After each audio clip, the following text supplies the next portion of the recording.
বঙ্গোপসাগরে সৃষ্ট নিম্নচাপ উপকূলীয় এবং আশেপাশের নিচু এলাকায় পানি বৃদ্ধি ও প্লাবনের কারণ হয় এবং জনজীবনে দুর্ভোগ নিয়ে আসে।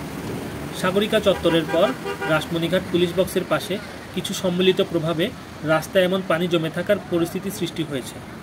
বাতাস যখন পানিকে ঠেলে দেয়, অর্থাৎ প্রবল বায়ু প্রবাহ, চাপ কমে গেলে পানি ফুলে ওঠে, অর্থাৎ বায়ুমণ্ডলীয় চাপের হ্রাস।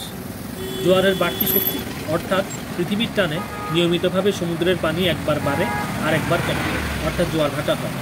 যদি নিম্নচাপের সময় ঠিক যখন পানি বাড়ার কথা, অর্থাৎ জোয়ারের সময় হয়, তাহলে নিম্নচাপের কারণে যে পানি বেড়েছে তার সাথে জোয়ারের পানিও যুক্ত হয়ে যায়, ফলে পানির উচ্চতা স্বাভাবিকের চেয়ে অনেক অনেক বেশি হয়, যা ভয়াবহ বন্যার কারণ হতে পারে।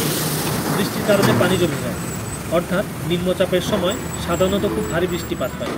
এই অতিরিক্ত বৃষ্টিপাত নদী-নালা ভরে দেয় এবং শহর বা গ্রামের পানি নিষ্কাশন ব্যবস্থা ঠিকমতো কাজ করতে পারে না, ফলে বৃষ্টির পানিও জমে যায় এবং চারপাশে বন্যা পরিস্থিতির সৃষ্টি হয়।